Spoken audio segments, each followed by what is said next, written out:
In today's video, we are going to get straight into financial accounting and reporting. So that is one of the first professional level exams that I actually sat. What you need to know is that it is just a huge step up from that certificate level accounting exam.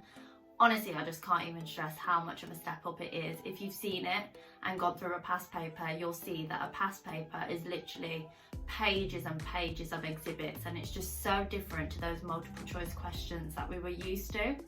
So because of that, it'll come as no surprise that for me, I found it really overwhelming starting FAR, and you might be in that position too. So although I didn't actually get 100 in the exam, I did get 79, which is pretty good. And at the time, I was actually really confident and I thought I actually got a bit better.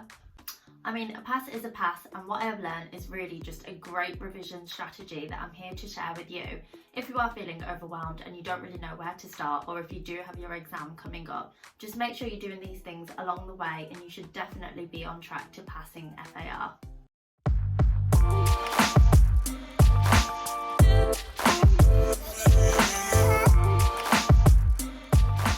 As with any exam, of course, to pass you need to understand what the exam involves, and therefore you literally need a basic understanding of the exam. So if you've watched this video here, you may have got that kind of basic insight as to what's included in the exam, but if you haven't seen it, I can just give you a recap here now. So let's just touch on some of the key points you need to be aware of for this exam. So first of all, it is a 3-hour exam. Yeah, a 3-hour exam. It's just such a long exam. It's the longest of the professional level. And actually, it is even still quite time pressured. So you may be thinking, how is that possible? But like I said, it's pages of exhibits and there's just a lot to it. So as it's financial accounting and reporting, the prerequisite, of course, then is that certificate level accounting. And if you do really want to brush up on the foundations of accounting, then do check my book out as well. The link is in the description below, but that is just for the real beginner level of accounting. I'm sure if you're doing this exam, you've probably already nailed that, but it's there if you want to take a look. So there are 3 key examinable areas in this exam. So the first is preparing single entity financial statements. Then it's also being able to explain accounting treatments. And then finally, which is a new bit, is about group consolidation. So you will need to prepare consolidated group accounts. So exam to exam, the marks might vary. And what's actually good about this exam is that there are permitted texts that are allowed. So it's not completely open book, but you are allowed to take in some of the accounting standards that you're provided with. And I'll touch on this later, but where that really helps is actually with the explaining accounting treatment section of the exam. So there are actually 2 variations to this exam. So the first is the IFRS and the second is UK GAAP. So what these are essentially financial reporting frameworks and accounting standards that your exam will follow. So most likely it'll be your employer who chooses which exam you sit, and for me mine was IFRS, but there really isn't too much of a difference between the two. So onto the bit I'm sure you want to know. The pass mark is 55, you need 55% or 55 out of 100 to pass. And as stated in my difficulty video, you will see that actually the pass rates for this exam are around 80%. So it is actually quite high, but that's of course because people do put in a lot of work to prepare for this exam, and preparation is definitely needed. So as always, it is worth just checking if you do have any credit for prior learning, so any exemptions for this exam, and there is a link in the description below. That being said, FAR is definitely critical to the ACA qualification. It will be needed for some of the advanced level exams as well, so make sure you do have that really good understanding. And it really has helped me massively in my job as an external auditor. So if as well you do want to know more about a career in external audit, then do check this video out and you can find out more there. Right, so now let's make sure you actually understand the exam structure, because that is honestly critical to passing this exam. The tips that I provide in this video are actually really heavily based on this. And the thing that I loved about the FAR exam is that the structure doesn't vary too much from exam to exam. So what I found is that the predictability of this exam really does help to understand exactly what you need to do in this exam to get 100% or at least to pass this exam. So I have briefly touched on the key examinable areas already, but what I'll do here is actually put a little syllabus grid so you can see exactly how the exam is split up in terms of each syllabus area. So the key area is actually that single entity financial statement. That then brings me on nicely to question 1. So question 1 in FAR is always the preparation of single entity financial statements. In a way, this is actually kind of similar to that scenario-based aspect of the accounting certificate level exam. So this section could either be a combination of the profit and loss and other comprehensive income, the statement of financial position, or even as well the statement and changes of equity. So you will either be given draft financial statements or a trial balance, and what you'll need to do is put all these adjustments through to essentially get a full set of financial statements. This question as well can actually be pretty specific, so it could actually ask you to prepare a certain note to the financial statements, or something else that it can do is ask you to demonstrate the clearing of a suspense account. So some of this content will be new, but a lot of it as well may be familiar from certificate level accounting. So coming on to question 2 then, I think this actually ties in really nicely to question 1. So this is because the same sort of adjustments and questions that could come up in question 1, they could actually also be in question 2, but question 2 is from that explain element that I touched on before. So this is really where you need to demonstrate your understanding of the accounting standard and just show some supporting calculations and workings behind what you would actually do. So a common question actually is also just setting out adjustments in the form of journal entries.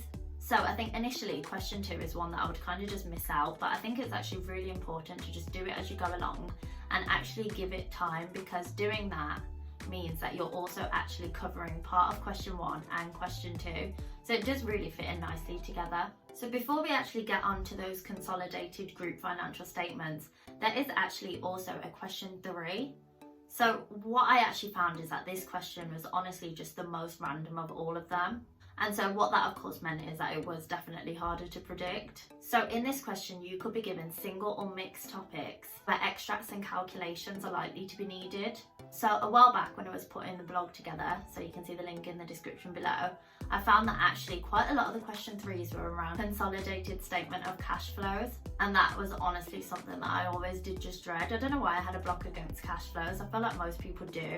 But again, honestly, it's one of them where if you give it the time, it should be okay. So other questions then that could come up as part of question 3 could also be preparing notes to accounts, or even extracts from accounts showing the revised figures. So yeah, like I said, it is pretty random. So then coming on to question 4, this is the one that examines all things consolidation except the consolidated cash flow, because that can of course be covered by question 3. So this question is all around preparing group consolidated financial statements. So then this will of course either be the consolidated statement of profit and loss, the consolidated statement of financial position, possibly the consolidated statement of changes in equity, or even actually potentially a mixture of all 3. So you'll be given the individual financial statements, and what you'll need to do is just put these together to give you then the consolidated accounts, and you'll have to factor in some additional information that's also then added below. So yeah, this question is always pretty much 30% of the marks. So before getting into the revision strategy for this exam then, let's actually talk about the easy marks, because you do need to be aware of these because they actually do exist. So scattered throughout this exam will be concepts, ethics and UK GAAP questions. So remember, I did sit the IFRS version of this exam, and so a common question that will be asked would be for the general differences between IFRS and UK GAAP, or it could actually be potentially more specific to certain financial reporting treatments. So of course then I would assume that if you're doing the UK GAAP version, then it would also have the question but from the other side.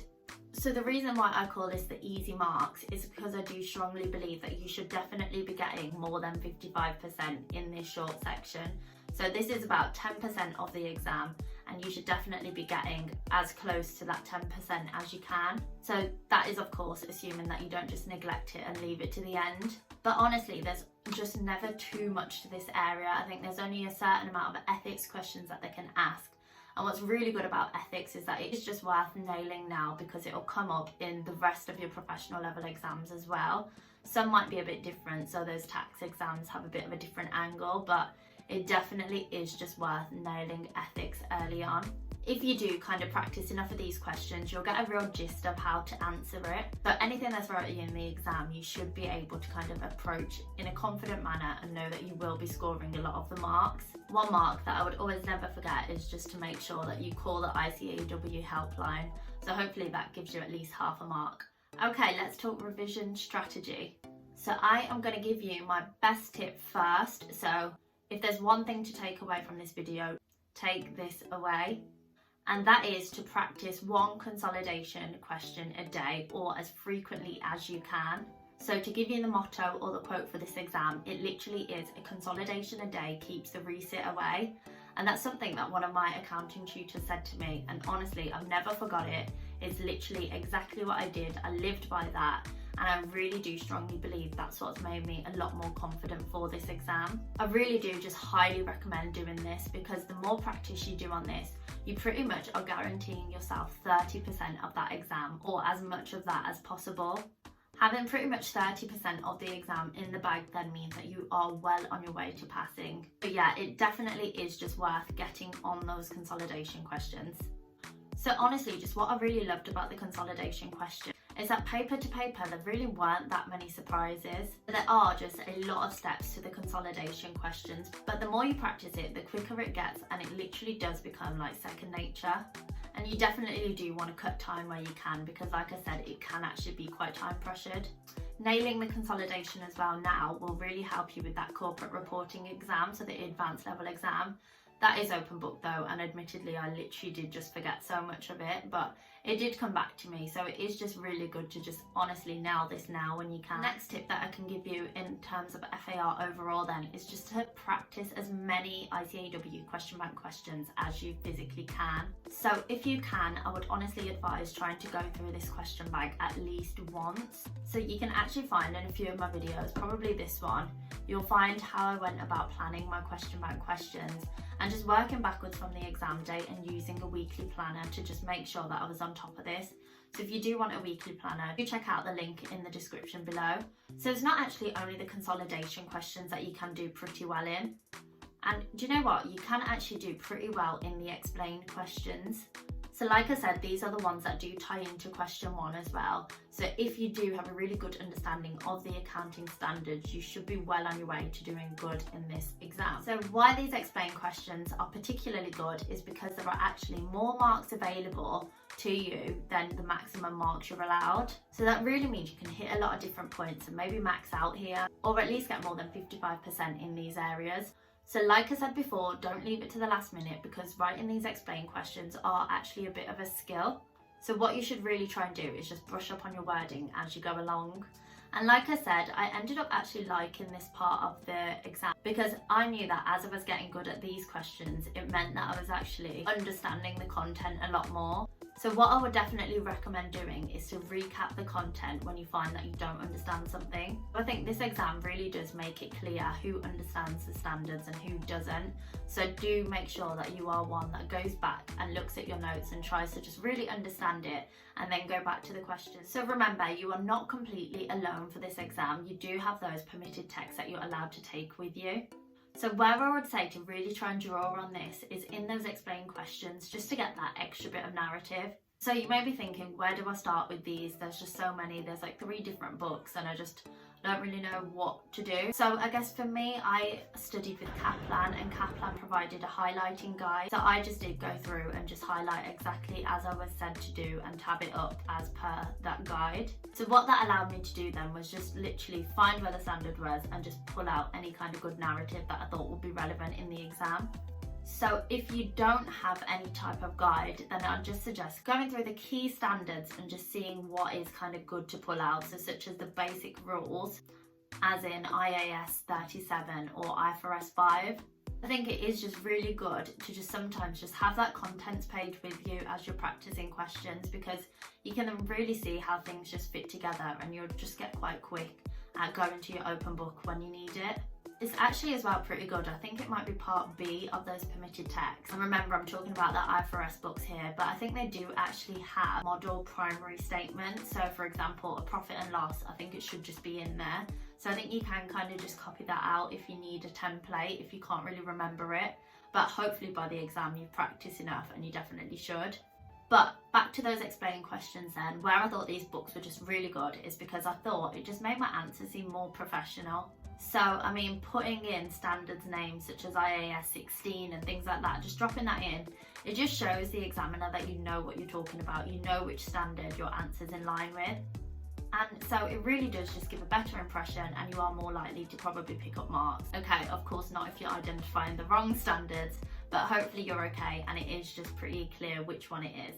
So another tip that I'm going to give you, and I think this one is really good for time management. So before we actually get onto the timings, I do just want to say, for question 1, what I actually think is really good is that you can pick up method marks.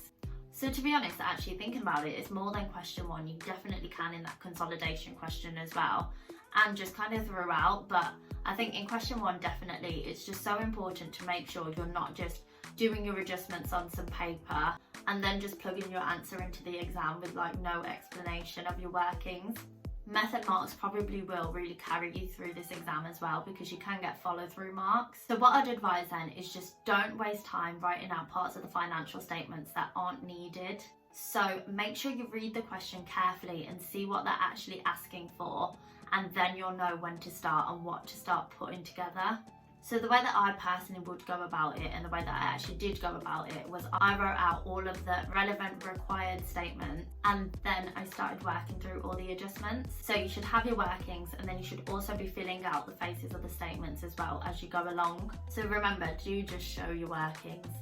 So timings then, the longest professional level exam, 3 hours, still time pressured. It's actually 1.8 minutes per mark. So this might sound like a lot, but honestly you do need it. So it's essential, as with any of these exams, that you do stick to your timings. So I've honestly heard so many tutors tell me that the reason some of their students failed is just because they messed up their timings. And that honestly is just so unfortunate, but it just goes to show how important it is to just stick at it. You can probably get really caught up in this exam because of course you want, your balance sheet to actually balance and things like that. But remember, take your method marks, don't try and perfect anything. Just cut your losses, take the marks that you do have, and just move on. Remember that consolidation question is the last question. So you do want to try and, of course, get there, because that way you can pretty much get that 30% in the bag. You could, of course, do that question first and kind of get it out of the way and build your confidence if you would prefer.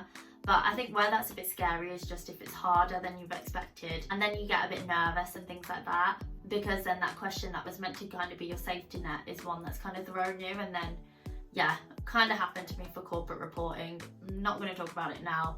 Definitely subscribe because there will be videos on that one. But yeah, honestly, just stick to your timings if you can. So because this is probably one of your first professional level exams potentially, then I will just talk you through how I actually went about my timings. So I would literally do this for every single exam. So on the first page, I would literally put out how many marks each question's worth. I would then, for FAR, have to multiply those marks by 1.8 because there's 1.8 minutes per mark. Then what I would do is then convert that to the actual real exam time. So for me, I think it might still be the case where the exam timer counts backwards. I would then actually try and figure out what the timings would be for each of the 4 questions and exactly at what point I need to move on to the next one. So I've actually shown a table here, and you can literally just see how it pretty much works. So I've got the 4 questions times it by the 1.8, and then I can see the actual real timings.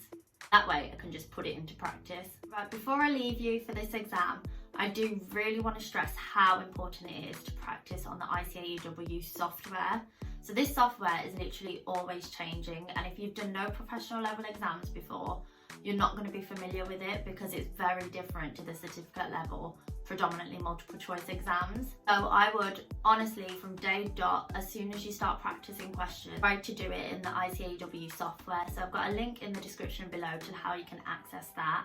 And I guess what I did is I would literally just practice all the questions in that software, get really familiar with it, and then I would just snip my answers, or I think you might be able to actually download your answers, but I would just literally just screenshot it essentially and put it into an Excel document with each question as tabs. So maybe have like 1, 2, 3 as tabs, and I'll have question 1, my screenshotted answers.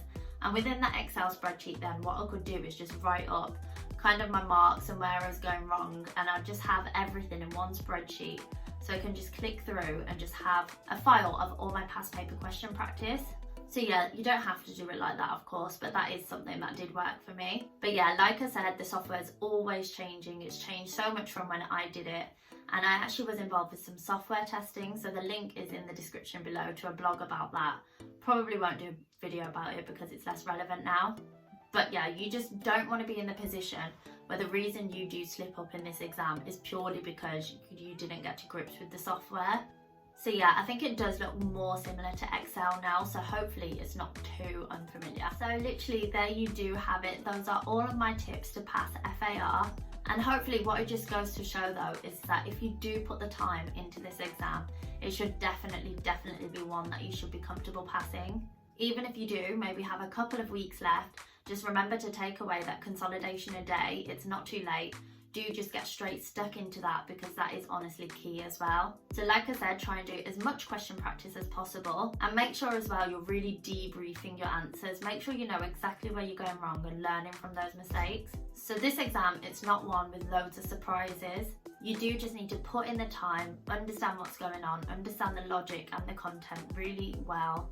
And once you do this, honestly, things just start to come together really nicely, and you will hopefully find that it does just kind of click. It honestly did click quite late for me and very close to the exam, and don't worry, I'm assuming that's normal. But yeah, put in the work and 55% should hopefully really be achievable for you in this exam. So good luck with your exam, and do let me know how you get on. If you did find this video helpful, then do please give me a like.